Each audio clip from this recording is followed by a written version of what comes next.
Welcome back to another amazing episode of Destination Morocco podcast. In today's episode, we have Ted, our producer. He's going to have a really interesting topic that we're going to be discussing and a lot of questions to answer to. So Ted, welcome back to the podcast. Thanks. Yeah, I've been popping in quite a bit lately. It's fun though. I love it. It's great to talk about travel. It's wonderful to talk about Morocco. And, I'm not trying to be the co-host or anything here regularly, but it is fun to pop in from time to time. And I think it helps with some of the flow of our episodes that, there's someone who can ask you the questions, right? You're the expert. Absolutely. And it creates a bit of a different ambiance. So yeah, it's fun, always fun to be here. So what we want to talk about today is really focused on something that's more broad. It's not so much time sensitive, and it's about how to choose the best group tour, the group tour that's right for you. And really, don't travel or don't choose a group tour before listening to this episode, because we're going to give you some good perspective here. I mean, you hear a lot about different options and what to think about, but how do you really get to making that right decision for you? And that's all in the context, too, of Destination Morocco. I mean, there's small group tours. They can be private tours if it's just a couple traveling, but generally the smallish group tours, maybe 6 people or 12 people or something like that. We're certainly not talking about the big, massive group tours of 40, 50 people on a big coach, and you're hustled from here to there, and you hardly get to know your guide, and you're just kind of go. It's nothing like that. This is very much relaxed and casual and fun, and it's with itineraries, of course, that are made to your liking. It's your choice. You get to choose what you want to do as far as the itinerary goes. So that's the context of the tours that we're talking about as far as group tours go. Destination Morocco has been doing this for years, of course, and so you guys have learned a lot of things about how to make that choice based on what people's interests and needs are. So a big impetus for this is the fact that, as we're talking right now, it's you're in Marrakesh, and it is cold, and if people are watching this in February when this comes out, at least here in North America and stuff, it's winter. What's the temperature like right now there over in Marrakesh? The temperature, well, I would say it's probably around 10 Celsius. Yeah, average 10 Celsius. It gets warm around, midday, but then again around 4:30, 5 o'clock p.m., the temperature starts to drop again. And also depending where you live. Some areas you have access to the sun, which is good. In some apartment buildings or areas, you don't have that luxury, so it feels a little bit more cold. Right. Yeah, so 10 Celsius is about 50 Fahrenheit. And now I know you're kind of getting into like maybe late afternoon or the evening. Like if you're, That's well, right. Here's a question then. I mean, this isn't quite related to our topic, but I am curious. So when it's the winter in Marrakesh, does the square still come alive as it usually does, right? Jamafna Square. Is it just as busy as always? Yes, it does. It's always the same thing. And also keep in mind, the food in the square changes from summer to winter. Winter time, there's a little bit more delicacies that we eat, a certain type of food that we eat, which keeps us warm, if you would. Like beans, lentil, and many other things. So it is different. And the square is always packed, is always busy. In the winter time, it starts, I would say around 4 o'clock, probably 4:30. You'll see the setup, the tents, the stalls, the merchants, the snake charmers, the monkey players, the henna, scam tattoo artists. So it all comes to life. And it stays that way for, the next 10 to 11 hours. Yeah. So therefore, if you're talking it's January, February and stuff, the middle of winter, the square may be bustling at like 10 o'clock at night. What's the temperature like then? Usually the temperature, I would say probably 5 degrees. And again, it depends what city. Marrakesh, it's maybe 5, 6 Celsius. Yeah, about 40 Fahrenheit. Yeah. Yes. Okay. Yeah. But it can get colder than that. It does. Sometimes it does, yes. Especially early mornings. Not much the night when it's busy and it's packed in the square. You're not going to really feel it unless you're walking outside the crowd. Then you'll feel it's a little bit colder than it was earlier. Yeah. Is it a dry cold or is it a damp cold, generally speaking? It is a dry cold in Marrakesh. In Marrakesh, because we are in between mountains. And you can see in the backdrop, you'll see for example, Accommodation mountain, which is really popular ski place, especially during the winter time. It's really, really nice. So that's where we get the cold during the winter time in Marrakesh. So this all comes back to choosing the tours and as much when you go, because obviously certain times of year, different types of temperature, it could be really hot in the summer, it could certainly be very cold in the winter. And how does that impact the tours? Because particularly with, let's say, accommodation, and how do accommodations, are they able to incorporate, the heating and stuff that's required?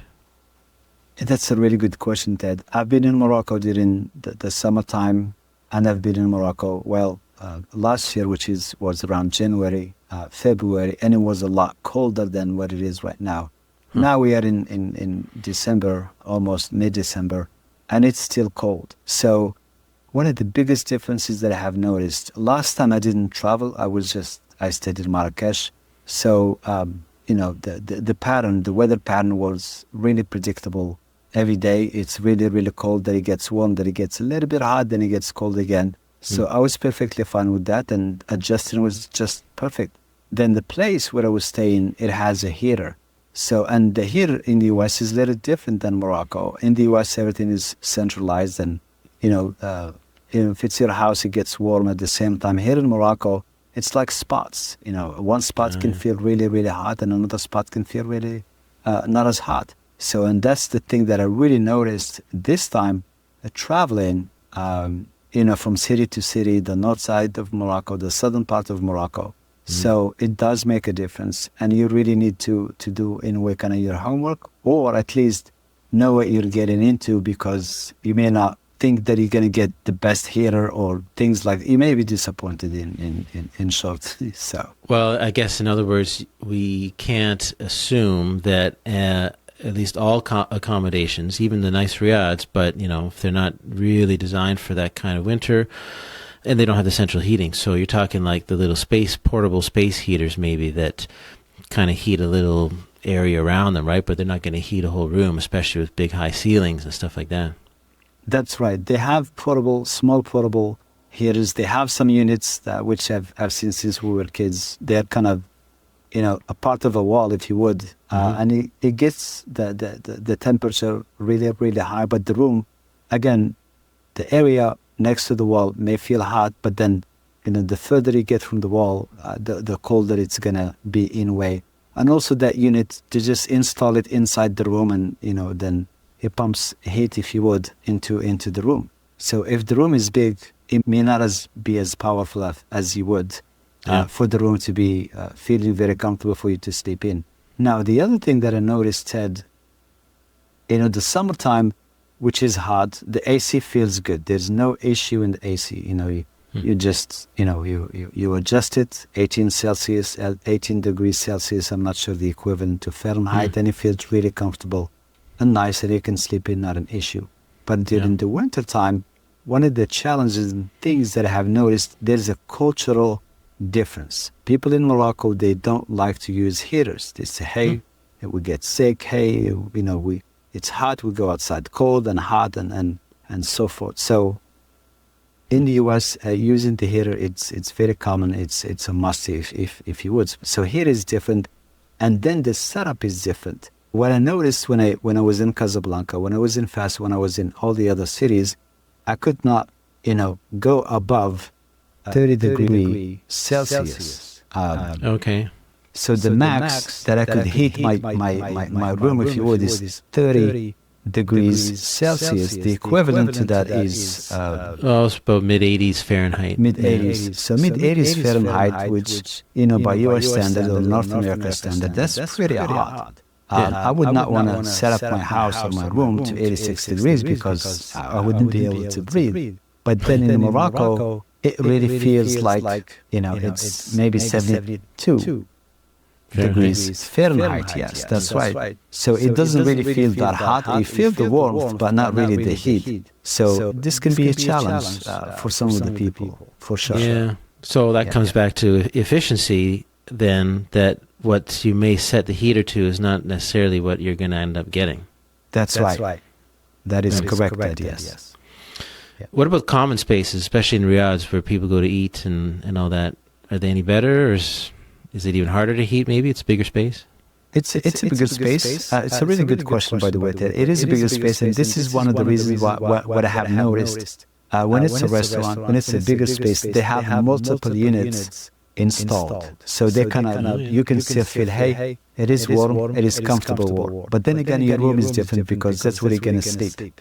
But the restaurants, I did not really witness that challenge. There were multiple heaters, and it was good. It was functioning just fine. Okay. And then there's camps, because you certainly still want to go to places like Merzouga and Agafay and, give people the chance to sleep in the camps. They're open year-round. Yes. What do they do for heating? Especially, like these canvas tents. Well, I think a couple of them have the air conditioning, a couple of them have the heaters, but right. I would say 95% of them, they tend to stay away from it because of the danger that it can cause. I know one incident at a camp, the heater caught fire. So it's not good. So most of them will not have the heaters, but what they do have is the isolation, in the tent. So when you go inside and it's hot outside, it feels really cool. But then when it's cold outside, then you go inside, it feels really warm. So it's really nice. But then again, you really have to do your homework, the type of camp you're going to be staying, because that can be a challenge. So when you go with us, we do the work for you. But then if you do it on your own, you might run into some challenges. Right. So these are the challenges. But what are the solutions then? If people do want to travel to Morocco in the winter, and choose a group tour and so on, the corresponding. Part of the thing with the group tour, as you say, is, if it's a private tour is one thing. Even if it's a small group tour of, say, 6 people, you want to be able to accommodate everyone for sure and their needs, whether it's dietary or health or anything else. So, you have to be very conscious of that. What are the solutions then that people can look for to make the best choice? I would say one of them in this case, just have a little bit extra layers of clothes with you, extra blankets, because people, it doesn't matter, even with that cold, they still want to feel it. They still want to experience it. And just have a little bit of, extra blanket, warm blanket, and also put in, extra layers of clothes if you would. So for me, that's what I did. It was really, really cold, and I had 2 blankets. And I think in the middle of the night, I tried to move, and I moved left. And it's so cold, then I moved back to the right, and I just stayed that way until I woke up. But it was a lot of fun, so it was amazing. Well, that's fun. To be fair, it is part of the adventure of travel. Absolutely. You're out of your comfort zone. That's kind of the point. We're experiencing different countries and different cultures and landscapes to a point. You're right. We don't want to be too uncomfortable and to the point of not enjoying the experience. That's kind of the limit, right? Absolutely. Well, you said it really, really correct. If I might add something else, Ted, because you said it's cultural experience, and this is really, really deep. The reason is, if you want to go on vacation, this is not your typical vacation. This is an immersive experience, a cultural experience, and it has the good and the bad. But at the end, you come up with tons and tons of unforgettable memories. Yes, my experience was cold. And I loved it. It was fun at the end. We talk about it, we laugh about it, but I didn't expect, to get really that cold, especially my perception of heaters and the heat in the US versus Morocco. So, but I know because I go back and forth, and I could relate to both cultures, but I would like to share this, not in terms of talking negative, but in terms of, alignment, in terms of sharing information.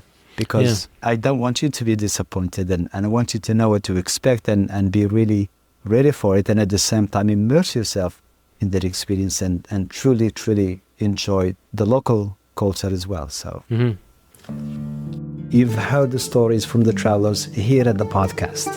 You felt the rhythm of the Medina through your headphones. And now I want to personally welcome you into the fray. I am hosting an exclusive small group Imperial Cities tour for just 12 of our listeners. 8 days of deep culture, hidden gems, and the Morocco I know by heart. This isn't just a tour. It is a seat at our table. Space is very limited, So visit destinationsmorocco.com and book your spot today. Yeah, that's why we wanted to do this topic here. This episode is not trying to shy away from things. It's just addressing that these are the realities. And what's hard is when people don't expect it and they're caught off guard. Yeah. And, whoop, I didn't think it'd be that cold, and they didn't come prepared. Now, there's only so much you want to pack, I would say, too. I mean, it's very important to have layers. But, I mean, the riads, the camps, will they provide blankets? Will they do anything else to, help accommodate that comfort? Because a lot of these buildings and the camps, they're not all that well insulated. They're not really designed for that. Of course, they're dealing with the summer, too, in the other extreme. But, are they prepared to accommodate, of course, the tourists that are coming from different parts of the world that have those expectations and may not have listened to this episode and be prepared? 100%. Yes, they do. They do have, the extra blanket that you're going to need, the extra food, whatever you need, they have it for you. I just want to, just give more information because personally I've traveled back and forth, but this is the first time that I travel in December in those areas. Yeah. In Fas, you're good. In major cities, you're good. But then when you go to, to a village, when you go to the desert, when you go to the mountains, there are going to be some challenges. And we just want to prepare you for them. Just at least know about them. So that way you don't feel, disappointed or, like Ted said, missing out on the experience. They are part of the experience. So. Yeah, well, that's a good point. You were saying a bit earlier when we started, like, it's one thing if you're staying in Marrakesh or Fez, whoever, that's your trip. And number one, you should have a bit more warmer accommodation, and they're prepared for that. And number two, you're stable. You kind of get used to it. You're in one place. You can do what you need. But when you're moving around all the time and you're going to places that are a little more rustic, isolated, out in the mountains, of course, mountains have their whole other weather patterns and temperature and so on. So, again, that's the whole point we're here, is to explore and discover, but that means your environment's going to change. So just being prepared is what really matters. Now, the other thing we want to talk about, actually, no, there's one last thing I want to bring up. They said that you guys, when it comes to choosing the accommodation for people, I mean, it's part of the benefit of going with the tour company. You've got your contacts, you know what to look for, you know what to ask for. Like, for instance, there's a hotel, let's say, Casablanca is a good example, and to look for hotels that aren't in the clubbing district, right? Where there's club music booming till 5 a.m. And I mean, that might not be so obvious to other people. They don't think to ask that, but you know where to look for those things. Or when there's a tent in the desert, you were telling me how, you can find where there are specific positions that maybe get a little more sun and that they have certain angles, right? And that can make a huge difference. Of course, it definitely does. You're absolutely right. That because, again, when you have a group of people, you want them to be comfortable. It doesn't matter what accommodation it is. But, especially in the big cities, especially on the weekends, especially because the clubs in Morocco, they tend to stay open, if you would, until 5 a.m. And you don't want to feel like you're part of that club. So we make sure that they put you somewhere that is kind of nice and quiet and so forth. The same thing with the position of the camp, if you would, in the desert. When you have a group of people and you want them to feel the local experience, you want them to feel the Moroccan experience, the Moroccan house experience, the riad experience, if you would. Riads in Morocco are not created equal. In some cities, but like in Casablanca, there's none. But then you have Fas, you have Dad's Valley, you have, for example, Merzouga, you have Marrakesh, Essaouira. They're all different. And none of them, or most of them, probably 99.9% of them, do not have elevators. So when you want to compare a group of people and you say, hey, I want them to stay at Riads so they can feel that immersive experience, that local experience and so forth, that's really, really good. But then you have to keep in consideration the age of the group that is traveling with you. If it's, anybody, I would say the 50s and less without any mobility issues, they'll be just fine. But then if you have, people with the mobility issues, then you're making their experience a little bit more difficult. Right. So. Yeah, and that's the other thing we wanted to talk about, broadly speaking, with this this topic here today, was mobility, as far as choosing tours and knowing maybe the right questions to ask. So, I mean, what can you do to kind of solve that challenge in terms of accommodating people's mobility needs? That's a really good question. You can do two things. The first one is communication. Communicate. If you're part of the group and you're the one in charge for that group, communicate the details of the mobility issues, whether somebody has them or somebody doesn't have them. Because with the group, we absolutely recommend hotels versus the riads. With the small, private tour, 2, 4, 6, even 8 people, we still would recommend stay in a riad. But then when you have a large group, it's absolutely better to stay at a hotel for many reasons. Because when someone not from Morocco, they think of a riad and a hotel, they think the hotel is similar to the riad in a way, including, they're going to have elevators. So they automatically assume that a riad would have an elevator, especially when you're talking about 2-story, 3-story, or 4-story house. They're pretty tall. So in a lot of those cases, there's none. So you have to go, up, down those stairs. And again, in certain riads, the steps are close to each other, which makes it a little bit easier to move. But then in some ones, the space between a step and the step next to it is really steep.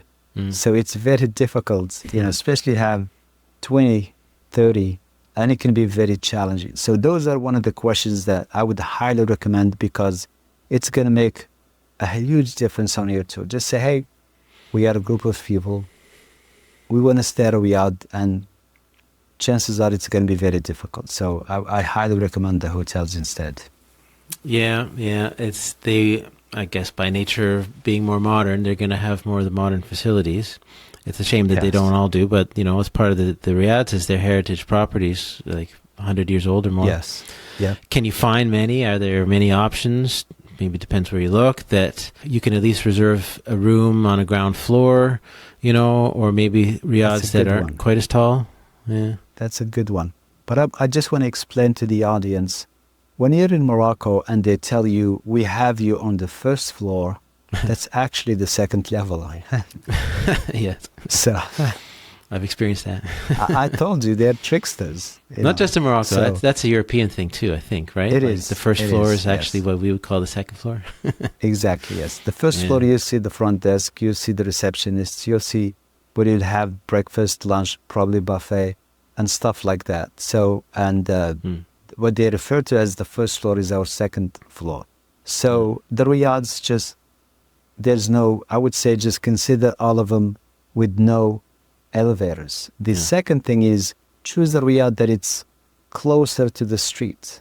You'll get dropped off, you'll walk right into your riad versus walking like a maze of streets, and you'll get lost along the way. And sometimes you have a hot air balloon and the transportation company is going to come and pick you up. And they may not be able to leave their car by itself and come and get you. So it can be a little bit challenging. So if you're staying at a riad, just make sure the riad is not in the middle of downtown, the Medina. It's not in the other side of the Medina. So it's you just have to choose wisely. And again, if you come in with us, we make those decisions for you. We help you with those choices. And we'll select certain riads and present them to you and see if they are a good fit for you, or, we need to change, maybe upgrade, maybe downgrade. Yeah, that's a good point. I hadn't thought about kind of maybe the exterior experience, because it's one thing to be in the riad, you got to go up and downstairs, but there's few riads, at least in the bigger cities, where your car, the van with your tour that has your luggage, well, you guys will bring the luggage in, but regardless, like I remember Marrakesh, they can't bring the van into even close to the riad, most of them at least, because it's down this little narrow alleyway, so it's pedestrian only. But regardless, even, remember the whole thing in Marrakesh, Jamafna, and of course it's open during the day, right, to a certain point for cars. So there were some times where we could get dropped off or picked up and kind of, say, the far side of the square. But then if we're going back out later, we had to walk all the way across the square to the far side to the main road, because the cars couldn't come in any closer. So, there's things like that. Anyway, I mean, this speaks more broadly to mobility. There is a lot of walking in Morocco in general. Depends where you are, I guess, whether it's really hilly or not. But, there's things to consider. So, it's just being aware, at least, what kind of accommodations can you ever bring in. Is it possible for people to get a shuttle, let's say a little electric cart or something like that, to at least bring them across the square or a little bit closer to the Riad, wherever it may be? Because it can be a lot of walking. That is correct. It can definitely be a lot of walking. And just to give you an idea, that little small square, the Jam Square, is a UNESCO World Heritage Site, and it's been that way since 1985. And within the 2-mile radius, there's about 700 riads and accommodations. Now it's even more with the Airbnbs. Yeah. So in a lot of the cases, you may not have direct access to the riad and things like that. But what they do is sometimes they'll have like somebody pushing a cart, if you would, that can help you with the luggage and help take you to your riad. That's a really, really good solution. But sometimes they get busy and it's hard for the riad to contact them to come and help you with the luggage. But it's a short-term solution, if you would. Yeah, it can be very helpful most of the time, yes. Can you kind of reserve something like that ahead of time? You certainly can.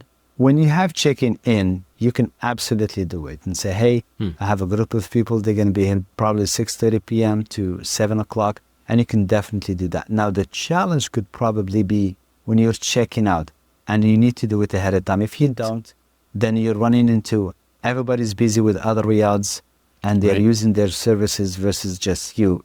But I always recommend just booking it with the riad or with us, let us know ahead of time. Right. For sure. Okay.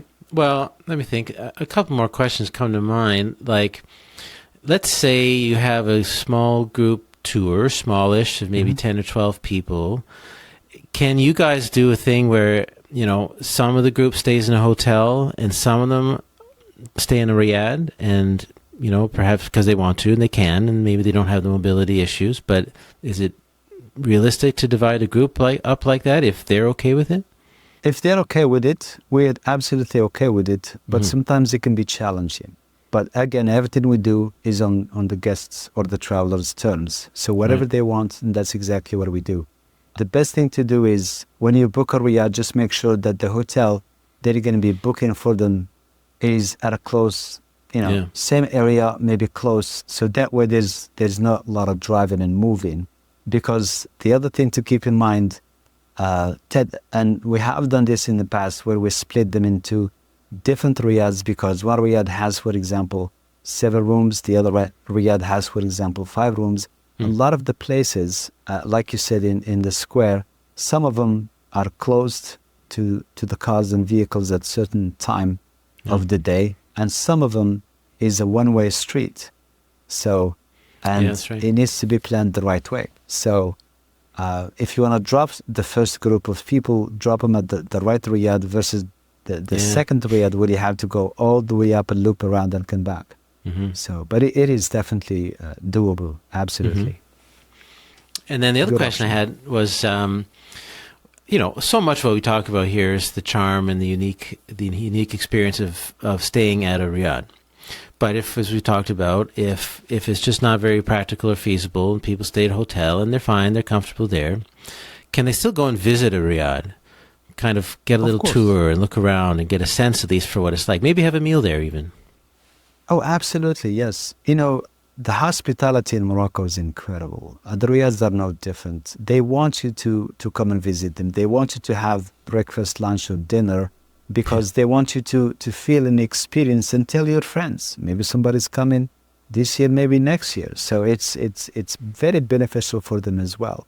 And it's a really good way to expose their property to other travelers, for sure. Yeah, okay. Well, that's good to know, because I hate for people to think that, well, it's not realistic to stay in a riad, but that therefore I can't see it, because people really should see these things. They're incredible. They're so beautiful and distinct and unique. Yeah. Yeah. And if you remember, Ted, in Fez, we work with quite a few hotels, but the one that personally I really like is Riad Rita, because of so many reasons. Yeah. It's just incredible property. But then we have, if they'll make you dinner at the riad, and they're super generous. Just incredible. Mr. Al-Hajj, or the riad manager, she's amazing. But then also we have people say, hey, I want to do dinner and a show. Then we take them to different riads where, Riyad al-Faraj, for example, they'll have a really, really nice experience with a dinner served and things like that, live show, live music. So yes, you can stay at one riyad and experience another riyad, dinner and show, breakfast if you would, or lunch. So definitely. Okay, yeah, that's good to know. Well, as I say, it all comes back to flexibility and being able to choose your own itinerary. Absolutely. You guys. Yeah, which is wonderful. Yes. Thank you. Well, that's good. I covered a few questions. I know you guys get a lot of these questions, and concerns. Well, is this going to make sense, this or that, in my situation, and what time of year, and what's the weather like, and what should I bring, clothing, and so on. Yeah. It's nice to put them together here as best we can in one episode and try to cover it. Absolutely. I'm sure a lot of these things may generate more questions, and of course, to people's specific particular situation, right? Whatever it may be, health, or the size of their group, or of course, the time of year, etc. So, best thing, therefore, the next step for people to do, reach out to you guys, book a free call, chat with Azdean for, 20, 30 minutes, whatever you like, and he'll answer those questions for you. But we say all this, as we said in this episode, it's not to scare people away, it's not to put you off by any means, it's just to have that information out there, because the more we're prepared, then at least we know what to expect. Yeah. And you can still have that adventure, and not just be surprised that, it wasn't what I expected and I'm not enjoying this. Like, when we know we're going into something that it may be a little different, maybe we're kind of roughing it a bit, or it's out of our comfort zone, but we know that as best we can and we're prepared, you can still go out there and enjoy it and have an amazing time. Definitely. You said it perfectly, Ted. Thank you, thank you. This is my years as a tour guide reflecting back. I'm a tour guide in podcast form. Cool. Well, hey, it's been fun. I'm sure I'll be back here at some point. So it's nice to touch base. And we'll talk to everybody again soon. Perfect. Thank you so much. Thank you for listening. Thank you to the audience. We're very grateful for you. Really, really appreciate you. Thank you so much. Have an amazing day. Thank you.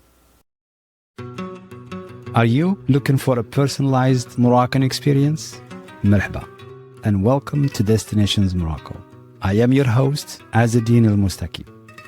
Our family-run company crafts private and small group tours to my beautiful homeland.